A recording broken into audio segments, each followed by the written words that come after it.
Hey, what's up everyone? My name is Jeff, and today we're going to have some fun playing Magic, and you know we're having all the fun that can be had when we're playing Dog Tribal. So we got one new dog, actually sorry, we got two new dogs with Stonebinder's Familiar and Bayou Groff here in the Dog Tribal from Strixhaven, and are those cards enough to make this deck good? And honestly, I think that they're pretty decent. We needed another one drop for dogs to really have a good chance of getting enough things out there for Pack Leader to be a really good attacker here. We also got Rally the Ranks from Kaldheim, which is really good, and it's a really good thing there. But one of the biggest issues that we had with dogs is that if we didn't find these lords, we just had a bunch of really cheap creatures, and it was kind of funky if they didn't actually work out. If they found a way to kill Pack Leader, if we got it out, we had to find another one, and it wasn't enough to win the game a lot of times, or wasn't fast enough. Bayou Groff becomes a really good addition to this deck, being able to be just a 2-mana 5/4, which is really big. If we put an Embercleave onto it, fantastic. If it gets attack in, then great. And in the late game, it's just a top deck that is still just a 5/4. Yeah, not amazing, not anything crazy big, but if a Rally the Ranks is out there, Pack Leader, whatever, then it's still pretty sweet. Bolt Hound, still sweet as well. Rin and Seri just coming in on the 4-drop slot to let us have other reasons to be playing green, really, and it's just fun. It's awesome. If we play dogs, then we get cat spells. We don't have cats to be playing out there except another Rin and Seri, but then we can pay 3 mana to tap this, and it deals damage to any target, so that can be their face or to a blocking creature, whatever, and we deal damage equal to the number of dogs we can control, and we gain life equal to the number of cats we control. Because we have lots of dogs, we should be able to do lots of damage. Cats, the ones that we play out here and there, should at least be some nice little life gain there for us. And then Stonebinder's Familiar says whenever one or more cards are put into exile during our turn, we get a +1/+1 encounter onto this. We didn't have a lot of ways to make that happen. There might be some other ways in the mana base, whatever. We can maybe have like it's cards that it's whenever more cards are put into exile on a turn. So it doesn't actually mean our card. So we could bring in something like Glass Casket. There we go. Glass Casket could be nice. So those kinds of removal spells can work really well as Stonebinder's Familiar, just making this bigger going off. I decided to go for just Showdown on the Skalds here instead. I could see us going down to maybe 3 copies of this, maybe 1 copy of Rin and Seri, and more copies of Glass Casket, just so that we have some sort of removal that works well with this. There could also be some ways to exile things from graveyards, whatever, in green. There's some good cards in that as well. So we could go a little bit more into Stonebinder's Familiar's ability, but right now he's just a good 1-mana 1/1 that's a spirit dog, or that's a dog for our combo, and occasionally we'll get some stuff with Showdown on the Skalds. So that's basically all I'm going for with him. We have Fabled Passages in here for Akoum Hellhound to make sure we have some extra landfall triggers. Works well with Embercleave going off with this. And guys, that's basically the deck. So let's go ahead and dive into the gameplay, see how this one does for us, and wish me luck. Real quick, I want to remind you guys to hit the subscribe button. Last month I had over 130,000 unique viewers, and with 76,000 of you guys returning to watch multiple videos, that means at least half the people that watch multiple videos haven't actually subscribed. So if you can hit the subscribe button and help me get to 50,000, it would be a huge help. Thank you so much. All right, let's go ahead and dive into gameplay with Dog Tribal. All right, up against Alonso, and we have tons of pack leaders and a Hellhound, so honestly, yeah, let's keep this. Yeah, this is a pretty big hit right away, and giving all of our guys all dogs, right, prevent all combat damage that we dealt to dogs that we control as we're attacking him, which is pretty sweet stuff. Evolving Wilds. And it's only whenever Pack Leader attacks. All right, here we go. So Mountain, Hellhound, pass the turn. Being on the play would have been really nice. We're up against some sort of mill deck, it seems like. Oh, I thought this was white mana. Oh no. For some reason, I thought that this was the white one. And that's a bunch of white mana that just went away. Uh-oh. Uh-oh, we're in trouble. That we would have found white mana too. All right, well, Fabled Passage is pretty sweet. Well, let's just get in for damage. Let's just find white mana here. Attack in. We are going to crack it because we need to do it anyway. So 4 points of damage. Grab a white source. All right, grab planes. All right, we're good. We're okay. As long as we have 3 mana, 1 for each of the colors, and then eventually find a 4th to Showdown, we should be fine.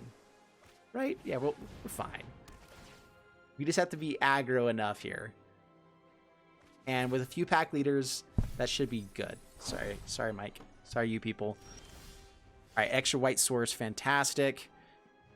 All right, so let's go Hellhound, Pack Leader. Familiar. We can't actually attack in to get through the Secret Keeper just yet, so no attacks. Pass the turn. I should have held up one white mana just to see if they would take the bait. Embercleaves. Oh man, so many good things going away. It's sad. All right, double Pack Leader for the next turn, though, does mean that everything gets through the Secret Keeper. Please don't have counter spells. Without another Teferi's Tutelage. Okay, into the story. It hurts, but it's fine, because that means that we get to put out tons of stuff on the board this next turn. 8 cards milled. Down to 35, 33, 33 cards left in the library. Fine, it's fine. Oh, dude. Okay, this was a really good opening hand. Really good. All right, so Pack Leader. Pack Leader number 3. Swing in for 1.5 million. Everything prevents damage. That's nice. So yeah, blocks the Hellhound. We get in for 8. And then Bolt Hound to get some extra damage in for the next turn as well. Even if they have bounce for 2 creatures, whatever, we should be just fine. Ruin Crab, blocker. Evolving Wilds. Didn't have another Ruin Crab after this many draws. I really have just confounded sometimes how few pieces you can find digging 20 to 30 cards deep. You know, it really is surprising to me sometimes. Ops.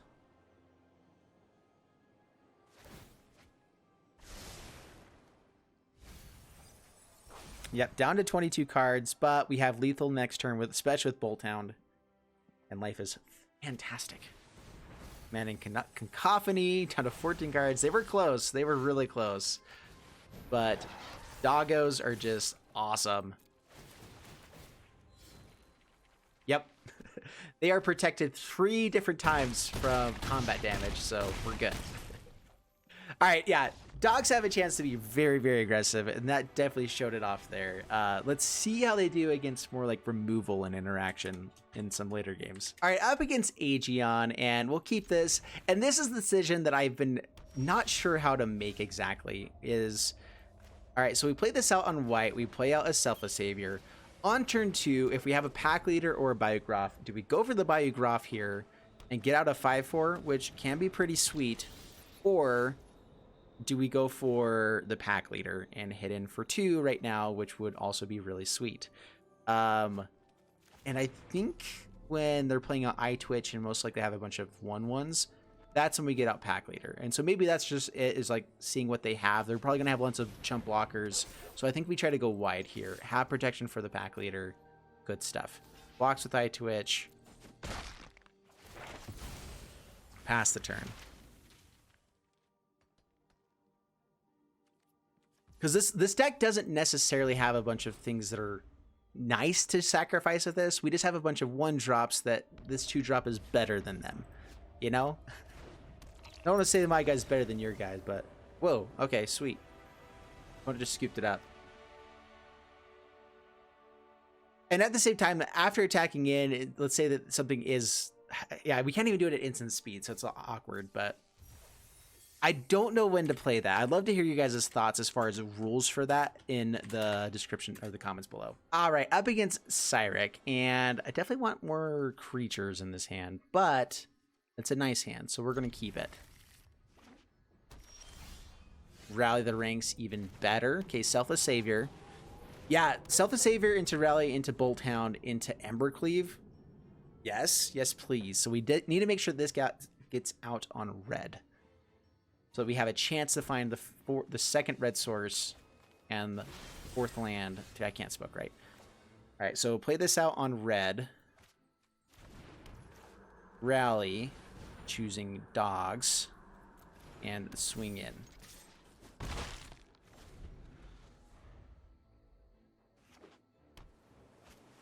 Cultivates. Is this just Quandrix ramp? Coma stuff? Teamer. Okay, Teamer. A little bit terrifying. All right, well, we're still in good shape. You know, a Rin and Seri is pretty nice. Showdown of the Skalds could be good to maybe find the extra land, but Let's hit for 6. Down to 12 past the turn. 2-turn clock online.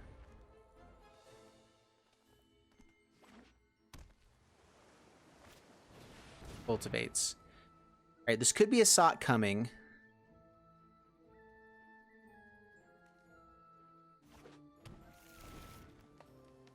Have the world tree.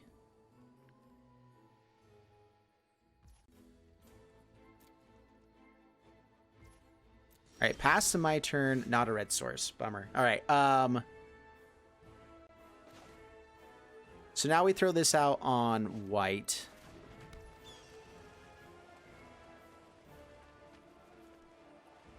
I don't think there's any reason to play stuff first. So let's go ahead and just attack in. Try to get in that 6 points of damage. See if they'll respond here instead. They could have Storm's Wrath.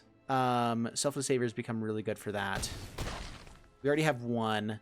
So I think that it's either Showdown the Skalds or Rin and Seri. I'd rather throw out extra chances for damage in case they have bounce or whatever. And pass the turn. This could also be... Okay, Bolt and Multiverse. I was going to say... Alrund's Epiphany is going to be really annoying.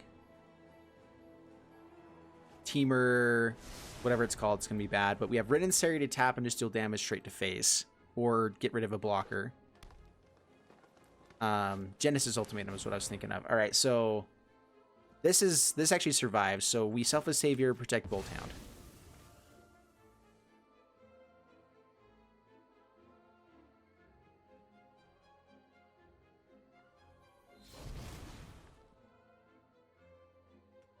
He might have bounce now, but Bolt Hound at the very least will go back to hand and we can replay it. Cultivates, that's game. All right, sweet. We got there. Good game, sir. All right, dogs are 3-0 so far. This is free play. Maybe it's time to be taking it into ranked. I'm not sure. All right, let's keep this hand. Hellhound with Rally the Ranks, I like a lot. Selfless Savior would also be nice. Actually, Bayou Groff is the perfect card to sacrifice. Hellhound is the best card to sacrifice for a Bayou Groff. And so we might take that up just as a chance. This is probably dying to a shock or something. Yeah, okay, Frostbite. Rude! Now, here's the question. Do we get out Rally the Ranks first so that things have a little bit more power whenever we do play them out? Or do we get out creatures? We can only get 1 out. And so I think it is Rally the Ranks. Hopefully no counter spells. So is it, yeah, is it control? There's a negate. Rude.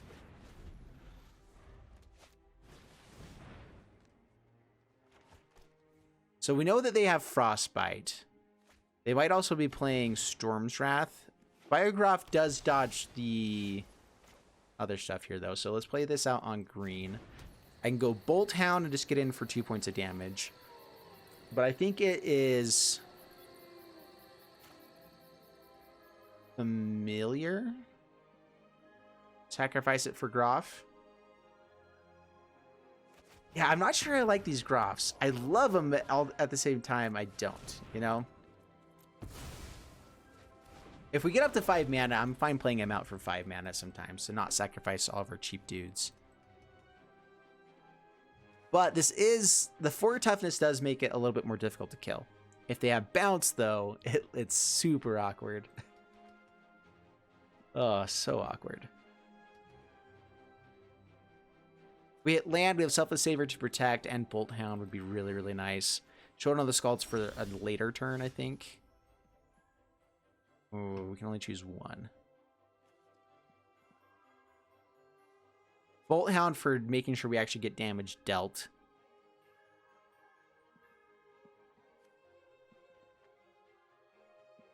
Pack Leader to get in for a little bit more. Bolt Hound does more than that, though. Selfless Savior to protect. I think Bolt Hound has the highest upside.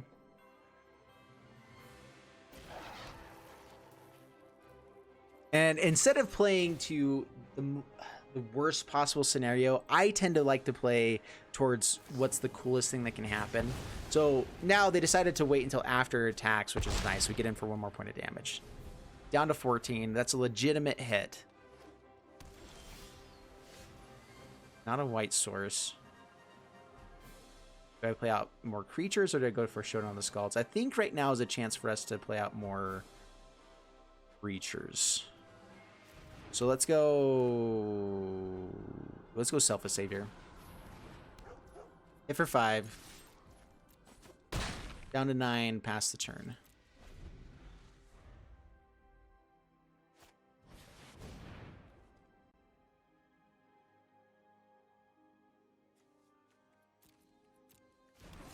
All right, makes a 5/5. Pack leader has to attack for our stuff to not have issues. That's my turn.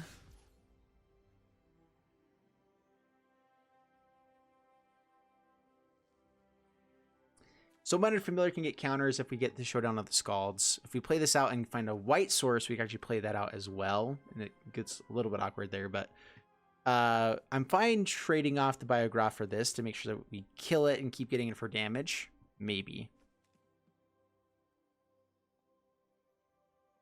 If they have a board wipe soon, we're in lots of trouble. Let's go for Showdown here. Try to find lands. Wrong color lands. Rally the Rinks is nice, though. Alright, grab another white source here. We'll play out Stonebinder Familiar.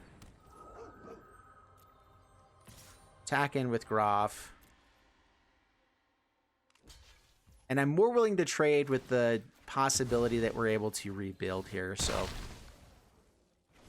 Yeah, if they do have Storm's Wrath or the giant one, whatever, it only does 4 damage and stuff, so they end up keeping that guy out. So even if they play... Ah, gosh. Alright, well, then.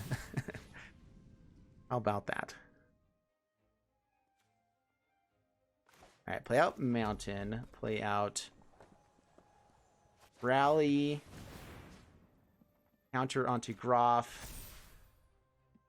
Dog. Pack leader. Counter onto Groff again. Yeah, sweet. Yeah, I got it big enough that it could swing through the 6/6. Whew. All right. Surprised I didn't play out for another couple turns, because if they have found balance or anything like that, they'd be just fine. So, sweet. All right, up against El Hombre Luna, and keep this. It's a lot of Groffs. Yeah, we have 3 mana there. Yeah, so Stonebinder Familiar. Pass the turn.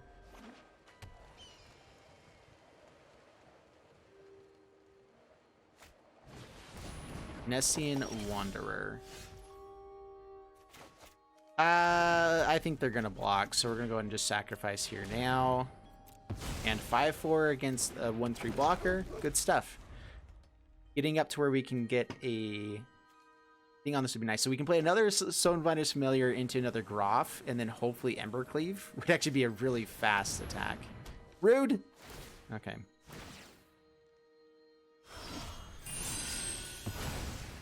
Yeah, the issue with Bayou Groff is that just feels like a 2-for-1. You know, that's really not good sometimes.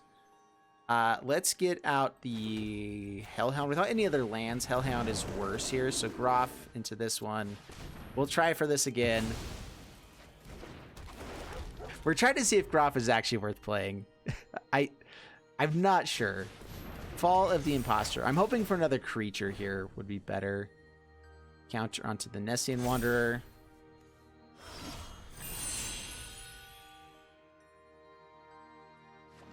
Yeah, that does kill our Bayou Groff here soon. Well, Familiar, Hellhound. Hopefully now we find land in the Showdown of the Skalds. Or into Embercleave. 15.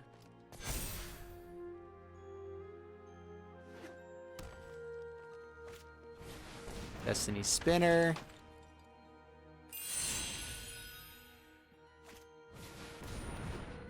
Nyx Herald. What does it even do? At the beginning of combat on your turn, target enchanted creature gets +1/+1 and gains trample until end of turn. Okay, so it's just part of the combo for Setessan Champion getting massive. Bought it. Alright, well, let's see if they double block. If they do double block, we're really not in that great of a shape. We're sacrificing one of these guys, but I can play out another one to give it a chance. If they trade off, they even just double block and we only get to kill one thing. So I think that we're trying to go for an Embercleave onto this guy. I think it's our best chance of having a chance here. So let's go ahead and sacrifice another Hellhound. Let's just keep on 2-for-1ing ourselves. Pass the turn. We have to get rid of a Bayou Groff.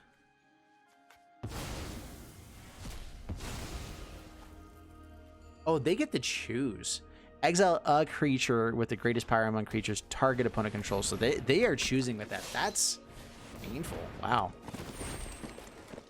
All right, this is an enchanted creature. Target enchanted creature or enchantment creature. So yeah.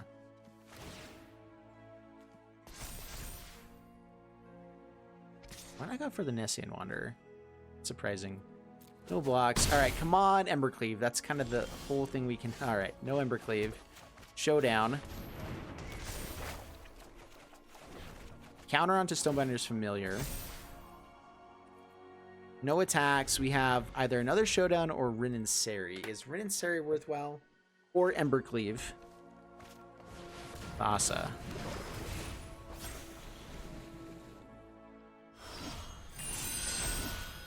Yeah, we just have too little interaction with this deck. I feel like we're the perfect deck for this deck to run up against. And it's pretty bad. I like Thassa with the this ability. Okay, down to 11. Yeah, blinks it, brings it back.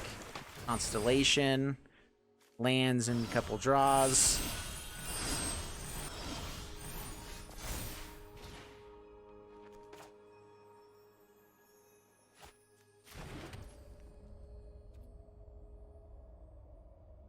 We also get a counter when we attack in here onto something.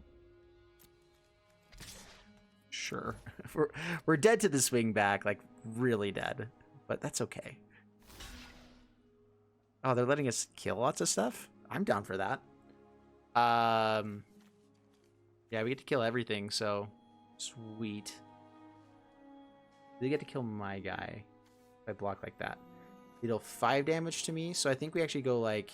So I get to deal 6 to the first things. They deal 5 to my... I get to put a counter onto it, so it gets a little bit bigger. So yeah, we block like that. Embercleave.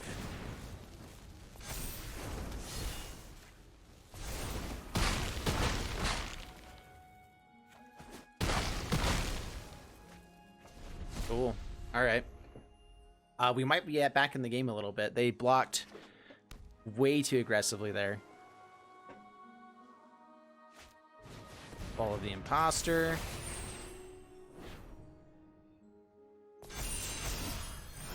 And now if we get to cast anything in response, this does have lethal, so they have to block with something on this next turn.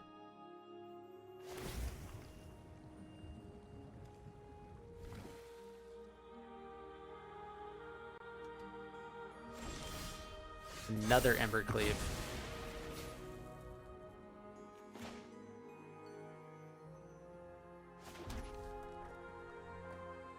I don't think that we can swing with Stonebinders, though, still.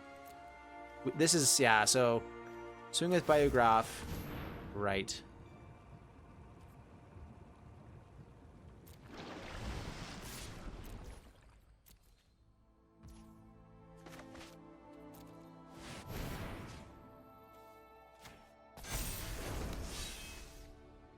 Keep this one, put it here.